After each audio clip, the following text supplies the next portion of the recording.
स्वागत। आज हमारे साथ फेसबुक लाइव में जुड़ रहे हैं एक ऐसी शख्सियत जिन्होंने पूरे देश का दिल जीत लिया अपने इस काम से, जिसकी उनको लोगों को उम्मीद नहीं थी। हमारे साथ जुड़ रहे हैं मुंबई से सोनू सूद। सोनू सर, स्वागत है आपका पंजाब केसरी टीवी पर। नमस्कार, थैंक यू सो मच। सबसे पहले तो पंजाब केसरी और पूरे देश की तरफ से आपको एक बिग सैल्यूट कि आप जो बेहतरीन काम कर रहे हैं, लोगों को घर पहुँचा रहे हैं, उसकी तरफ से एक सलाम आपको बनता है। और इसके साथ ही हम आपको सर एक फ़ोटो दिखाएंगे, उसके बारे में पूछना चाहेंगे आपसे। पीसीआर से मैं कहना चाहूँगा उस फ़ोटो को, सर इस फ़ोटो के बारे में कुछ, क्योंकि आप जब मुंबई पहुँचे थे तब की ये फ़ोटो है और इस पे बोरीवली से चर्च गेट का पास है ये जी। तब जिंदगी की शुरुआत हुई थी कि लगा कि स्ट्रगल शुरू करनी है लाइफ की, और बोरीवली से चर्च गेट के बीच में ही सब प्रोडक्शन ऑफिस होते थे और जितने फिल्म स्टूडियोज होते थे। तो हर स्टेशन पे जहाँ पर भी उतर जाओ आप अपनी जाके स्ट्रगल करके पिक्चर्स देकर वापस आ जाओ। तो एक पास बनाया हुआ था जनरल, और सारा दिन ट्रेन से घूमते रहते थे और ऑफिस स्ट्रगल करते रहते। तो इसलिए वो पास था मेरे पास बड़ा स्पेशल, अभी भी मैंने संभाल के रखा हुआ। वो पास हमें किसी तरह मिला। हमने सोचा कि जब सोनू सर से बात होगी तो कोशिश करेंगे कि इस फ़ोटो के जरिए उनसे बात की जाए, क्योंकि मुंबई ने जितना कुछ सोनू सर को दिया उतना उन्होंने सोनू जी ने मुंबई को वापस कर दिया। क्योंकि वो मुंबई को बनाने में जिन कामगारों की सबसे बड़ा हाथ है, जिनका आज वो जब परेशान थे तो सोनू सूद खुलकर सामने आए। तो इसका किस्सा सोनू सर से जानेंगे। सोनू सर, वो आप अपने होटल से निकल रहे थे तो फिर कुछ लोग मिले, उसके बाद का किस्सा अगर आप हमारे दर्शकों को बताएं कि इस मुहिम की शुरुआत कैसे हुई। हम लोग मेरी एक दोस्त है नीति गोयल, तो मैं और वो हमने एक फूड ड्राइव शुरू की जहाँ पे हम लोग 40 से 45 हज़ार लोगों को खाना रोज बांटा करते थे। फिर एक जगह पे हमारा थाने में एक जगह है जहाँ पर बहुत सारे माइग्रेंट्स जाते हैं, तो हमने वहाँ पे पूरा खाने का सिस्टम रखा हुआ था जहाँ पे हम खाना देते थे। तो वहाँ पे एक फैमिली जा रही थी जो कर्नाटका जा रही थी पैदल। तो हमने उन्हें रोका, पूछा कि आप क्यों पैदल जा रहे हो, और आप हमें मौका दो एक दो दिन का, हम लोग परमिशन देके आपको बस पे भेजते हैं। और वो बोले कि नहीं, कोई परमिशन से कुछ नहीं होगा, हमें जाना है पैदल और मिलेंगे नहीं। तो हमने किसी तरह उन्हें कन्विंस किया रुकने के लिए। तो फाइनली हमने वो परमिशन ली और 350 लोग पहली दफा कर्नाटका गए प्रॉपर ऑफिशियल परमिशन देकर। मुझे लगता है वो एक टर्निंग पॉइंट था जहाँ पर लगा कि ये जो जंग है वो सिर्फ कुछ 350-400 लोगों तक नहीं होनी चाहिए, हमें बहुत सारे लोगों को पहुंचाना है। और अभी हम हर स्टेट में, उत्तर प्रदेश, बिहार, उड़ीसा, झारखंड, वेस्ट बंगाल, हर जगह पे लोग जा रहे हैं और भेजने की कोशिश लगे हों। सर, आप हर रोज़ अब तक 15,000 से ज़्यादा लोगों को घर पहुंचा चुके हैं। हर रोज़ 40 से 45 हज़ार लोगों को भोजन करा रहे हैं जो परेशान हैं। सब कुछ कैसे मैनेज कर रहे हैं? आपके साथ नीलिमा, सॉरी माफ़ करिएगा, जो आपकी फ्रेंड है नीलिमा, आई नो, वो हैं, आपकी पूरी टीम है। तो सब कुछ कैसे मैनेज हो रहा है सर? देखिए, बोलते हैं कि जब आप पहला स्टेप आगे रखते हैं तो कारवां जुड़ता जाता है, बहुत सारे लोग आपके साथ जुड़ते रहते हैं। और ऐसे ही हुआ, पहले मैंने और नीति ने हमने सोचा कि चलो ये शुरू करते हैं खाने की ड्राइव। फिर मेरा एक होटल है जूहू के अंदर, वो मैंने डॉक्टर्स और जितने पैरामेडिकल स्टाफ है उन लोगों को दिया। और फिर जब ये सबसे जो ज़्यादा ज़रूरी चीज़ थी, ये माइग्रेंट, जब ये शुरू हुई तो हमें लगा कि ये जो परेशानी है हर शहर में, हर हाईवे पे, हर स्टेट की है, तो इसको हमें सॉल्व करना जरूरी है। फिर हम जुड़े, मेरे चार्टर्ड अकाउंटेंट्स की टीम, इनफैक्ट मेरा परिवार, मेरे जो वाइफ है, बच्चे, सब लोग इस चीज़ों में लग गए कि किस तरह लिस्ट बनाई जाए सारी और उनको भेजने के लिए पूरी तैयारी की जाए। मैं कहता हूँ कि जो ऐसी जंगें होती हैं अकेले नहीं जीती जाती, आपको बहुत सारा साथ चाहिए रहता है। और मुझे लगता है कि मेरे साथ अभी काफ़ी लोग जुड़ रहे हैं और आगे आ रहे हैं। सर, नीलिमा भी हमारे साथ जुड़ गई हैं। नीलिमा, अगर आप हमारी आवाज़, नीति, सॉरी नीति, आप हमारे साथ जुड़ गई हैं, आपको आवाज़ आ रही है हमारी? हाँ, आ रही है, बीच बीच में कट रही थी। Welcome to Punjab Kesari TV. Thank you जी, थैंक यू। नीति, आपका फ्रेम अगर थोड़ा सा ठीक कर लें, आपको मोबाइल को थोड़ा सा दूर कर लें तो फिर बस थैंक यू सो मच। थोड़ा सा दूर और आप कर लें बस। अभी ठीक है? सोनू सर और नीति मैम दोनों लोग हमारे साथ हैं। ये एक ऐसी टीम है जिसने प्रवासी मजदूरों को घर पहुंचाया और जो लोग सड़कों पर थे, लाखों लाखों लोग, मुंबई को जिसने बनाया, मुंबई को जिसने एक नई पहचान दी, वो परेशान जब थे तो कोई मुंबई के बहुत सारे लोग जो तो उनको खाना दे रहे थे, उनको दूसरी सुविधाएं मुहैया करा रहे थे, लेकिन सोनू सर और निधि मैम ऐसे हैं कि जिन्होंने उनको घर पहुंचाने का बेड़ा उठाया।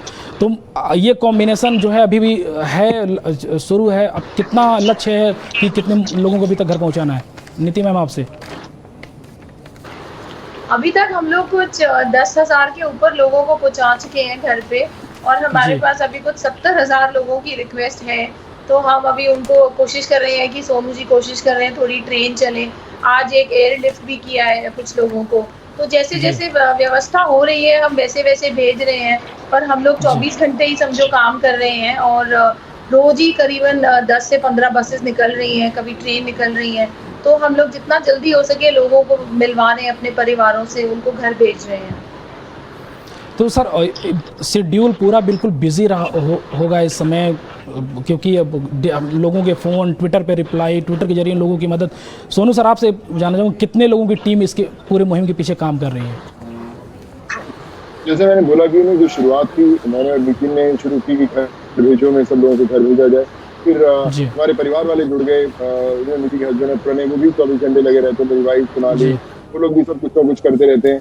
फिर उसके अलावा मेरी चार्टर्ड अकाउंटेंट्स हैं, वो उनकी पूरी टीम 1 से 2 से 10 लोग जुड़े, और फिर नीति के कुछ लोग हैं वो दोस्त, वो भी जुड़े। तो अभी कम से कम 15-20 लोगों की तो वो उन लोगों की लिस्ट है जो सब लोग जो फोन करते हैं, मैसेजेस करते हैं, उनका डाटा निकालना कि कौन गोरखपुर जाएगा, कौन लखनऊ जाएगा, कौन झारखंड जाएगा। तो एक बड़ा प्रोसेस है, उनको बुलाना, ट्रांसपोर्ट की बसेज अरेंज करना, उनका खाना वाना सब अरेंज करके करना। तो हो रहा है, मुझे लगता है कि ऊपर वाला है जो हमें सिखा रहा है कि ये सब कैसे होगा। सर उसके बाद कई सारे सवाल दर्शकों के भी आने लगे हैं, वो लोग, कुछ लोगों का सोशल मीडिया पर कैंपेन चलाई जा रही है। क्या सोनू सर जिस तरह से खुलकर लोगों की मदद कर रहे हैं, क्या वो राजनीति में भी आ सकते हैं? क्या कुछ ऐसे अटकलें भी लगाई जा रही हैं? नहीं, राजनीति की जरूरत नहीं है। जब राजनीति में आए बिना हम लोग काम कर सकते हैं तो कोई दिक्कत नहीं है। मैं इसलिए ट्विटर पे सबको जवाब देता हूँ, क्योंकि सोशल मीडिया हैंडल सिर्फ अपनी इंफॉर्मेशन देना नहीं है, बल्कि उन तक पहुंचना है जो आपको आपके उस बात का, आपके उस जवाब का इंतजार करते हैं। अगर आपसे किसी ने सवाल पूछा है कि मैं कहीं फंस गया और मैं घर जाना चाहता हूँ, तो आपको बताना बहुत जरूरी है, क्योंकि वो दिन था, हफ्ता था, महीना उसका इंतजार करता है कब मुझे पता चलेगा कि वो क्या बोलते हैं। तो कोशिश होनी बहुत जरूरी है। सफलता आपके हाथ में नहीं है, लेकिन अगर आप कोशिश करेंगे तो मुझे लगता है सफलता भी आपको मिल ही जाती है। बिल्कुल सर, कुछ ये भी प्रश्न हो रहा है कि खासकर जब प्रधानमंत्री समेत देश के सभी सांसद, सभी विधायक, हर स्टेट में सरकारें हैं, वो यूपी और बिहार के लोगों की मदद नहीं कर पाई, इसमें ऐसे में आप सामने आए, तो आपको क्या आपका प्रयास सरकारों की नाकामी को ढक पाएगा? देखिए, हर एक इंसान का खुद तरीका होता है करना। सरकार ने भी बहुत कुछ किया है, हम ये नहीं कर सकते कि सरकार ने नहीं किया, बहुत कुछ किया है। लेकिन एज इंडिविजुअल आप खुद कॉल ले सकते हैं। सरकार की कई बार पॉलिसीज होती हैं, तरीके होते हैं, प्रोटोकॉल्स होते हैं, जो जिसके अंदर कई बार समय ज्यादा लगता है और उसमें आम जो लोग हैं प्रवासी, उनका नुकसान हो जाए या कुछ भी। लेकिन हम लोग जब सोचते हैं करने का, तो हम तो किसी से पूछते नहीं, हम लोग गाड़ी निकालते हैं और पहुंच जाते हैं कि उनको कैसे घर पहुंचाया जाए। तो हमारी सरकार तो वही है कि मैं नीति को फोन करता हूँ, नीति आज इतने लोग हो गए, चलो उनको घर भेजा जाए, और फिर हम लोग अगले दिन उनको घर भी भेज देते हैं। तो आई थिंक ये थोड़ा सा मोमेंट की कॉल होता है, और हम लोग इसीलिए इससे सफल हो पाए, क्योंकि हमने सोच लिया था कि बहुत लोगों को घर भेजना है, और हम लोग उसके पीछे भिड़ गए। नीति मैम, आपसे सवाल होगा कि इस जो ये बुरा दौर चल रहा है, इसमें आप मुंबई को कैसे देखती हैं कि जिन मजदूरों ने मुंबई को बनाया, चाहे वो छोटे तबके से लेकर बड़े तबके की बात हो, लाखों लाख करोड़ों लोग आते हैं मुंबई सर्वाइव करने की, चंद रोटी कमाएंगे और परिवार की अपनी हेल्प करेंगे, तो आज उनकी वो इज्जत वही शहर नहीं कर पा रहा, वहीं उस शहर उनको वो भरोसा नहीं दिला पा रहा है कि आप महीने 2 महीने यहाँ रहिए, हम आपकी पूरी सेवा करेंगे, पूरी सहायता करेंगे। असल में क्या हुआ है ना, मुंबई में क्या हुआ है, यहाँ पे इतनी ज़्यादा संख्या में है ये माइग्रेंट्स, तो यहाँ पे की जो गवर्नमेंट है या यहाँ पे जो बीएमसी आप कह लो, वो अपनी तरफ से पूरे स्टेप्स उठा रहे हैं, पर प्रॉब्लम हो रहा है इसलिए क्योंकि बहुत ज़्यादा संख्या में ये लोग, लाखों की संख्या में हैं, और इनका भी सोचना ठीक है कि भाई हमने अपने हाथों से ये देश बनाया है। आज आप देखो, सड़कें हैं, हॉस्पिटल है, घर है, मकान है, बिल्डिंग है, सब इन लोगों ने ही बनाया है। तो 2 महीने 2.5 महीने तक इन्होंने काफ़ी सब्र रखा कि चलो कुछ खुल जाएगा, हमें काम मिल जाएगा, पर इनके पास ना काम है ना पैसे हैं। तो अब तो हमारे जैसे लोगों को ही इनकी मदद मतलब गवर्नमेंट के साथ मिलके करनी पड़ेगी और इनको ये हौसला दिलाना पड़ेगा कि हम सब सारे हिंदुस्तानी इनके साथ खड़े हैं और ये अपना अभी तो गाँव जाएँ और फिर वापस आएँ और अपना कार्य शुरू करें। तो ये हौसला दिलाना इन्हें बहुत ही ज़्यादा ज़रूरी है। मुझे लग रहा है कि अभी भी आप जहाँ से लोगों की मदद की जा रही है आप वहीं मौजूद हैं या घर पे हैं? अभी नहीं, अभी तो मैं घर पे हूँ, पर अभी मैं स्टेशन ही जाने वाली हूँ क्योंकि हम लोग जितनी भी श्रमिक ट्रेनें चल रही हैं बॉम्बे से, उसमें हम लोग खाना पानी फ्रूट्स डाल रहे हैं और वो इसीलिए कर रहे हैं ताकि कोई भी भूखा ना जाए घर पे। काफ़ी ऐसी रिपोर्ट्स आई हैं जहाँ पे यात्रियों को खाना नहीं मिला है, पानी नहीं मिला है, तो हम लोग अपनी कोशिश में है कि कोई भी यात्री भूखा ना जाए, तो बस उधर ही कोऑर्डिनेशन में है। ये मेरा अगला सवाल है सर कि ये दोनों लोगों से होगा, क्या आपको नहीं लगता कि सरकार सभी राज्य सरकारों का जहाँ माइग्रेंट्स बड़ी संख्या में रहते हैं वहाँ की सरकारों का फेल्योर है, उन लोगों को भरोसा नहीं दिला पाए कि आप हमारे यहाँ रहिए, हम आपकी मदद करेंगे? क्योंकि कई ऐसी दर्दनाक तस्वीरें आई हैं, कोई प्रेग्नेंट लेडी रास्ते में बच्चे को जन्म देती है, बच्चा चंद घंटे बाद उसकी डेथ हो जाती है, कई सारे बच्चों की मौत हो जाती है, कई सारे प्रवासी मजदूर चलते चलते गर्मी से मर जाते हैं, भूख से मर जाते हैं। कहीं ये सरकारों का फेल्योर नहीं है, एक सरकार नहीं सभी राज्य सरकारों का? मुझे लगता है कि कहीं ना कहीं गलती तो यही है कि शायद हम इनके बारे में थोड़ा सा ज़्यादा सोचते पहले से उनको जो उनको समय मिल जाता वहाँ पहुँचने का। बट पूरा प्रवासी जो लोग चल पड़े, सड़कों पे चल पड़े जी, उनको कहीं ना कहीं मुझे लगता है कि जो साधन थे उनको दे देने चाहिए थे। अभी जैसे आपने देखा कि स्टेट में बसें शुरू की, जो लोग पैदल चल रहे हैं तो कम से कम उसी स्टेट में चलती रहती बसें कि अगर लोग पैदल चल रहे हैं तो उनको बस पे बिठाते, उनको कहीं छोड़कर आ जाते, बॉर्डर पे छोड़कर आ जाते, क्योंकि उनका सफर कम होता। हमने टोटली वहां से सब कुछ निकाल लिया क्योंकि सरकार को भी पता नहीं है कि कैसे इसको करना है। पहली दफा सबने एक्सपीरियंस किया है तो मालूम नहीं कि इसको हैंडल कैसे करना है। तो उसमें मुझे लगता है जो सबसे ज्यादा जिसको नुकसान हुआ है वो हमारे प्रवासी भाई बहनों को हुआ है और वो अगर हम बचा पाते तो मुझे लगता है कि अच्छा हो पाता है। जी सर, एक सवाल ये दर्शकों का हमारे सवाल है कि उनको सारे देश के दर्शक जो हैं वो आपको ढेर सारी दुआएं दे रहे हैं और एक दुर्गा यादव वो लिख रहे हैं कि देश की क्या स्थिति है उसका अंदाजा इस बात से लगा लीजिए कि प्रधानमंत्री और रेल मंत्री से ज़्यादा सोनू सूद लोगों की मदद कर रहे हैं। बिहार में तो आपकी मूर्ति बनाने की मांग हो चली है, आपने रिप्लाई दिया कि उन पैसों से गरीबों की मदद कीजिए। देखिए ये तो जब आप किसी को उनके परिवार से मिलाने की आप कोशिश करते हैं, आप उनको ट्विटर पे जवाब देते हैं कि मैं वादा करता हूँ कि आप अपने परिवार से मिल लोगे और वो मिल लेते हैं, तो वो इमोशन उनके साथ जिंदगी भर रहती है। उन्होंने बोला कि हम आपकी मूर्ति बनाएंगे, तो मैं वही बोला कि वो पैसे से किसी की मदद कर दो। बट मेरे लिए एक बहुत ही ओवरवेलमिंग एक्सपीरियंस रहा है क्योंकि मैं सब उन लोगों से जुड़ पाया जिनको मैं कभी जानता नहीं था और वो अपने घर में अपने परिवार वालों से मिल पाए। यही कहूँगा कि मुंबई में इतने साल आने के बाद ये जो हमारा परिवार है वो और बड़ा हो गया है। वो परिवार के सदस्य यूपी में, बिहार में, झारखंड, उत्तराखंड, उड़ीसा हर स्टेट में हो गए हैं और वो जिंदगी भर रहेंगे। जी सर, एक हमारे दर्शक हैं प्रशांत, उनका सवाल ये है कि देश में मौजूदा समय में 88% सांसद जो हैं वो करोड़पति हैं जबकि 90% जनता वो गरीब है। क्या ऐसी आपातकाल स्थिति में समाज सेवा करना इन करोड़पति सांसदों के धन को गरीबों में नहीं बांटा जाना चाहिए जबकि सोनू सूद ऐसी मदद कर रहे हैं लोगों की? क्योंकि आपने जो ये लहर उठाई है उससे युवाओं में एक दूसरा ही जोश आ गया है। अच्छी बात है, जोश होना चाहिए। मुझे लगता है कि सिर्फ जोश से काम नहीं चलेगा, घर से बाहर निकल के मदद भी करनी बहुत जरूरी है जी। चाहे मैं हमेशा बोलता हूँ, मैं और निकी हमेशा एक चीज के तो हम लोग हमेशा एक चीज पक्का मानते हैं कि अगर आपके घर में, आपकी किचन में एक खाना किसी एक्स्ट्रा इंसान के लिए बनता है, चाहे वो आपका वॉचमैन हो या सब्जी वाला हो या कोई भी हो जो आपको जानता भी नहीं है, चाहे आप उसे सिर्फ चाय पिला दें जाकर, तो उसको एक जेस्चर मिलता है कि उनके लिए कोई ना कोई खड़ा है और उनके लिए सोच रहा है। तो ये जो सोच है वो हर परिवार में होनी चाहिए, हर इंसान में होनी चाहिए, तभी वो गुस्सा करना घर से बहुत आसान है लेकिन उस मुश्किल का हल ढूंढना मुश्किल। तो मैं यही कहूँगा कि ये मुश्किलों का हल ढूंढना इस समय नीड ऑफ द आवर है। सर हमारे साथ इस्माइल फाउंडेशन के सीईओ भी कुछ देर में जुड़ेंगे, उनसे भी हमारी बात हो रही थी तो उन्होंने कहा कि हम इस्माइल फाउंडेशन काफ़ी समय से लोगों की मदद कर रहा है, पूरे देश में विश्व में फैला हुआ है, लेकिन जो मदद कैंपेन आप लोगों की तरफ से चलाई गई है वो कैंपेन कहीं ना कहीं उस फाउंडेशन की को और भी मजबूत और भी कुछ नया करने को प्रेरित करता है। ऐसे में सर मैं जानना चाहूँगा कितना अनाज आप लोगों को खर्च हो रहा है? अगर हम कुछ दर्शकों का सवाल है कि सोनू सर से हम ये जानना चाहेंगे कितना राशन, कितना अनाज पर डे लोगों को खाना खिलाने में लग रहा है? देखिए थोड़ा हिसाब मुझे लगता है खाना का ज्यादा नीति बता पाएगी, क्योंकि इसके बाद बहुत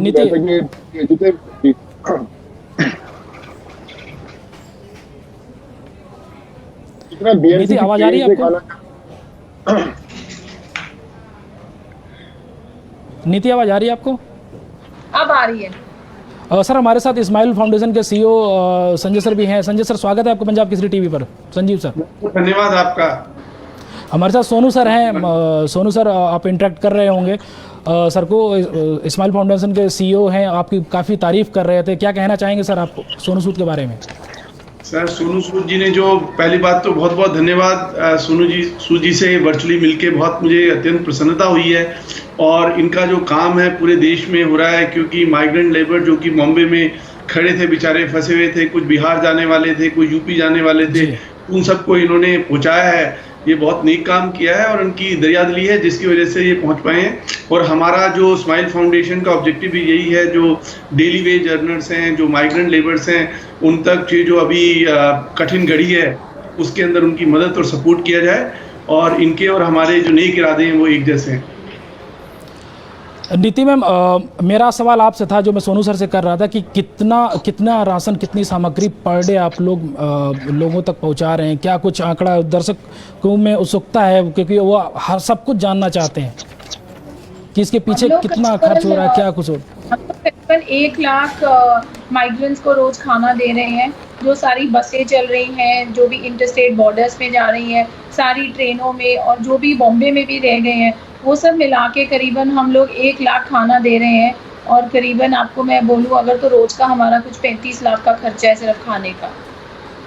क्या बात है। सर मैं ये जानना चाहूँगा इस्माइल फाउंडेशन भी मदद कर रहा है मुंबई में लोगों की, तो आपकी मदद किस प्रकार से है? और सोनू सर के साथ क्या, जो जैसे सोनू सर मदद कर रहे हैं लोगों की, क्या कुछ मदद आप भी वैसा ही कर रहे हैं या फिर उससे कुछ अलग? हमारे जो मदद करने का तरीका है, हमने मदद को 3 भागों में बांटा हुआ है।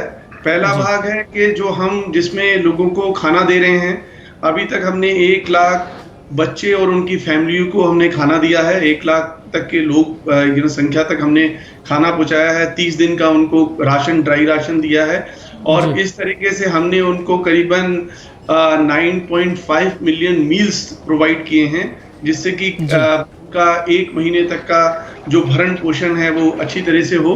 उसके अलावा जो हमारा उद्देश्य है वो हम 2 लाख बच्चों और उनकी फैमिली तक पहुंचना चाहते हैं, और हमारा उद्देश्य है कि हम 20 मिलियन मील्स 17 स्टेट्स में पहुंचाने का हमारा लक्ष्य है, जो हम इस महीने के जून मतलब महीने के अंत तक हम कर पाएंगे। जी।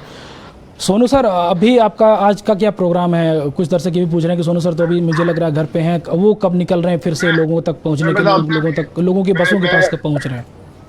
मैं आपसे इजाजत ही लेने वाला था। अभी मैंने बोला कि उधर मेरा लगातार फोन बज रहा है, नीति का भी फोन बज रहा है, हमें भागना है। बहुत सारे लोग मुंबई में अलग अलग कोनों में फंसे हुए हैं, उनको उठाकर एक जगह पर लेकर आना है, उनकी सब बसेस करने उनका तैयार है। कुछ परमिशन भी रुकी हुई हैं, उन परमिशन को भी फटाफट फोन करके बुलाना है ताकि शाम तक सब लोग अपने अपने स्टेट्स पे निकल पाए। तो बस इसीलिए मैं भी आपसे इजाजत ही लेना चाहूंगा कि आप हमें बस ऐसे ही विशेष देते रहें और हम लोग काम करते रहें। Thank you so much.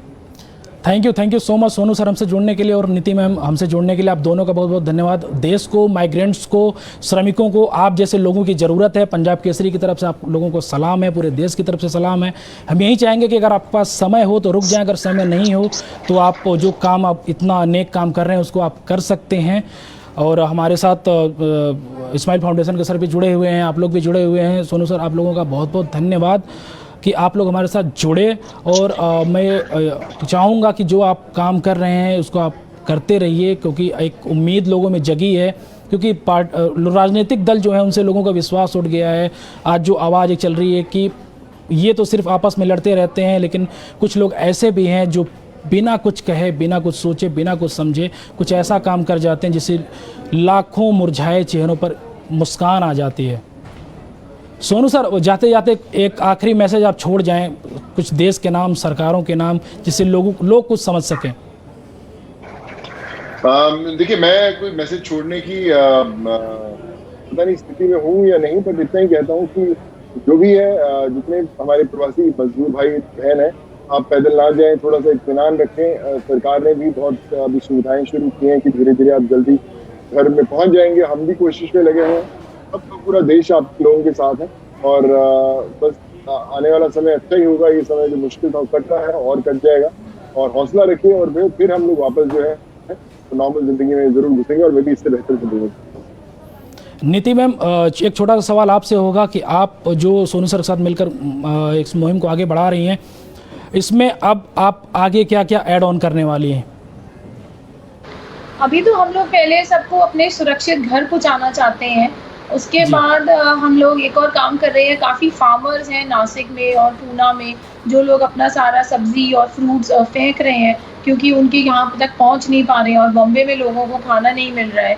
तो हम लोग उनकी बातचीत जारी है फार्मर्स से, तो हम लोग वो सारा सामान उठा के ये सारे जो यहाँ पे क्लस्टर्स हैं, जो कंटेनमेंट जोन्स हैं, उनमें हम लोग फ्री में ये सब सब्जी फ्रूट बांटेंगे, जो कि कुछ टनों में होगा सामान। तो फार्मर्स की भी मदद हो जाएगी और लोगों तक भी ये पहुंच जाएगा। तो ये हमारा अगला कार्यक्रम है। संजीव सर, एक छोटा सवाल आपसे होगा कि स्माइल फाउंडेशन इस मुहिम में क्या कुछ अब करेगा, क्योंकि एक लॉकडाउन जो है थोड़ा सा लंबा चलना है, जो भी आ रही है कि जून तक में 15 जून तक लॉकडाउन बढ़ाया जा सकता है, तो इंडस्ट्रीज़ बंद हैं, सब कुछ ठप है, तो आपकी मदद तो अनवरत चलती रहती है, पूरे साल चलती रहती है, तो आप लोगों का इस मुहिम को कैसे आगे बढ़ाएंगे? आपने बहुत अच्छा सवाल किया। मैं अपनी बात को, पहली वाली बात को भी थोड़ा कंप्लीट करना चाहता था कि एक तो हमारा काम है ड्राई राशन, जो हमने आपको बताया कि 2 लाख बच्चों और परिवारों तक हमको पहुंचना है, जिसमें हमें 1 लाख तक पहुंच गए हैं, 1 लाख जून माह में पहुंचेंगे। इसके अलावा हम टेली काउंसलिंग और टेली मेडिसिन की फैसिलिटीज़ भी लोगों को दे रहे हैं। फ़ोन के द्वारा यदि कोई बच्चा बीमार पड़ गया है, उनके परिवार में कोई बीमार पड़ गया है, तो हमारी सेवाएं चल रही हैं। उसके अलावा हमारी मोबाइल वैन भी 38 मोबाइल वैन्स भी चल रही हैं, जो कि बच्चों को और परिवार को कहते हैं प्राइमरी हेल्थ केयर की सर्विसेज हम प्रोवाइड कर रहे हैं। ये हमारा काम हमेशा चलता रहेगा। उसके अलावा हम कहते हैं स्किलिंग में भी नए तरीके से काम करने की बात सोच रहे हैं, और हमारा जो काम है ये जितने भी जो अंडर प्रिविलेज कम्युनिटी है, माइग्रेंट लेबर्स है, डेली एज वर्कर्स है, उन तक पहुंचना और उन्हीं को ये सेवाएं देना ही हमारा ऑब्जेक्टिव है। और ये काम हमारा, हम 15 साल से इस काम को कर रहे हैं और आगे भी। सोनू सर, मुझे पता है कि आपके फ़ोन लगातार बज रहा है, लेकिन एक आखिरी सवाल आपसे होगा और इसके बाद हम इस प्रोग्राम को ख़त्म करेंगे कि क्या इन प्रवासी मजदूरों के लिए कोई स्किल डेवलपमेंट प्रोग्राम आप चलाएंगे, जिससे आने वाले समय में ये जब कोई ऐसी समस्या हो तो इनको स्किल डेवलपमेंट प्रोग्राम की तरह जो ये सीखें उनसे उनको मदद मिल सके? देखिए, मुझे पता नहीं मैं उस लायक हूँ ये नहीं कि इतनी मुहिम बना सकूँ, चला सकूँ, बट हाँ, ये जरूर हमारी चर्चा होती रहती है कि हम लोग कुछ ऐसा शुरू करें ताकि जिन लोगों के जॉब्स गए हैं उनको कैसे नया क्रिएट कर सके, या कैसे उनको उन कनेक्शन के साथ जोड़ सके ताकि वो वापस अपनी जो रोजामर्रा जिंदगी है वहाँ पे नई चीजें शुरू करके नई चीजों को बना सके। तो उसकी कोशिश रहेगी पूरी, और होपफुली जल्दी हम लोग वापस भी जाएंगे। बस अभी तो इन लोगों को चढ़ाने जाना है, तो आपसे इजाजत लेनी पड़ेगी, भागना पड़ेगा ताकि और एक्स्ट्रा 10, 20, 25, 50 लोग अपने घरों में जाए। बिल्कुल बिल्कुल बिल्कुल। Thank you so much Sonu sir, आपका हमसे जुड़ने के लिए, नीति मैम आपका जुड़ने के लिए, स्माइल फाउंडेशन की तरफ से CEO सर हमारे साथ थे। तीनों लोगों का बहुत बहुत धन्यवाद, और पंजाब केसरी और पूरे देश की तरफ से आप लोगों को एक बिग सैल्यूट कि आप लोग इतना अच्छा मुहिम, इतनी अच्छा काम कर रहे हैं। Thank you so much all of you. Thank you, बहुत बहुत धन्यवाद। Thank you. ये थे हमारे साथ सोनू सूद, उनकी साथी नीति और स्माइल फाउंडेशन के CEO संजीव जी, जो तीनों लोग मुंबई में प्रवासी मजदूरों की मदद कर रहे हैं। जो लोग घर नहीं जा पा रहे हैं उनको घर पहुंचा रहे हैं और अपने मुहिम के जरिए लाखों करोड़ों लोगों का दिल जीत रहे हैं। ऐसे ही अगली शख्स के साथ जल्द ही रूबरू होंगे, तब तक देखते रहिए पंजाब केसरी TV।